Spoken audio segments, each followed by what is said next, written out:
ಮಾಧ್ಯಮದ ಜೊತೆ ಮಾತಾಡೋ ಹೊತ್ನಾಗ ಅವರು ವಿಷಯ ಹೇಳಿದರು. ಬಜೆಟ್ ಅಧಿವೇಶನದಲ್ಲಿ ಹಲವು ಜಿಲ್ಲೆಗಳನ್ನು ಘೋಷಣೆ ಮಾಡುವ ಪ್ರಸ್ತಾಪವಿದ್ದು ಅದನ್ನು ಮಾಡ್ತೀವಿ ಅಂತಕ್ಕೆ ಹೇಳಿದ್ದಾರೆ. ಆ ಒಂದು ಮಾತಿನ ಭರವಸೆಯಿಂದ ನಮಗೆ ಇಲ್ಲಿ ಜಮಖಂಡಿನೂ ಜಿಲ್ಲೆಯಾಗಿ ಘೋಷಣೆ ಮಾಡ್ತಾ ಇರೋದಕ್ಕೆ ಭರವಸೆನ ಇಟ್ಕೊಂಡಿದ್ದೀವಿ. ಅದೇ ರೀತಿ ಭಾರತದ ಸ್ವಾತಂತ್ರ್ಯ ಆದ ನಂತರ ಮೊಟ್ಟ ಮೊದಲಿಗೆ ಭಾರತದ ಸರ್ಕಾರದಲ್ಲಿ ವಿಲೀನವಾಗಿದ್ದು ಜಮಖಂಡಿಯ ಪಟವರ್ಧನ ಸರ್ಕಾರ. ವಿಲೀನ ಮಾಡುವತ್ತಾಗ ಜಮಖಂಡಿ ಪಟವರ್ಧನ ಮಹಾರಾಜರು ಜಮಖಂಡಿ ನಗರವನ್ನು ಜಿಲ್ಲಾ ಕೇಂದ್ರವಾಗಿ ಘೋಷಣೆ ಮಾಡಬೇಕು, ರೈಲ್ವೆ ಇತರೆ ಕೆಲವನ್ನ ಕಂಡೀಷನ್ ಹಾಕಿ ಜಮಖಂಡಿ ಸಂಸ್ಥಾನವನ್ನು ವಿಲೀನ ಮಾಡಿದರು.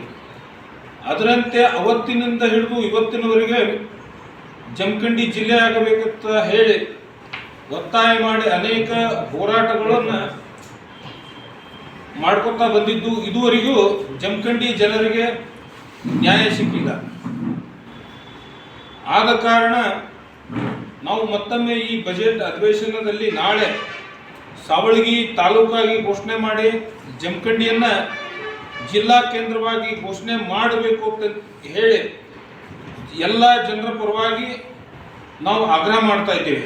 ಜೊತೆಗೆ ಜಮಖಂಡಿಯ ಅಭಿವೃದ್ಧಿಗಾಗಿ ಬಜೆಟ್ನಲ್ಲಿ 10,000 ಕೋಟಿ ರೂಪಾಯಿಗಳನ್ನು ಮೀಸಲಿಡಬೇಕು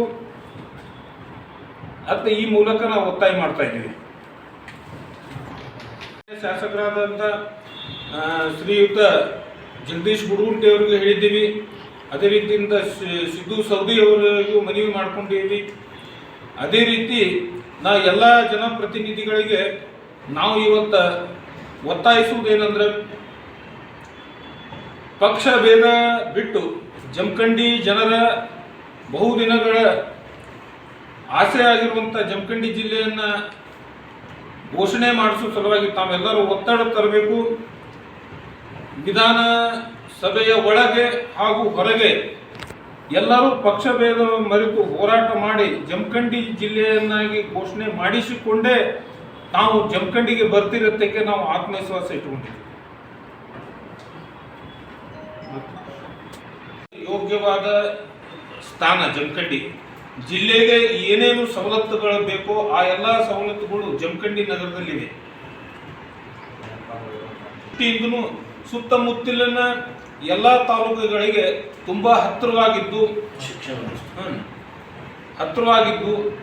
ಆದ ಕಾರಣ ಎಲ್ಲ ರೀತಿಯಿಂದ ಅನುಕೂಲವಾಗುವಂತಹ ಕೇಂದ್ರ ಐತಿ.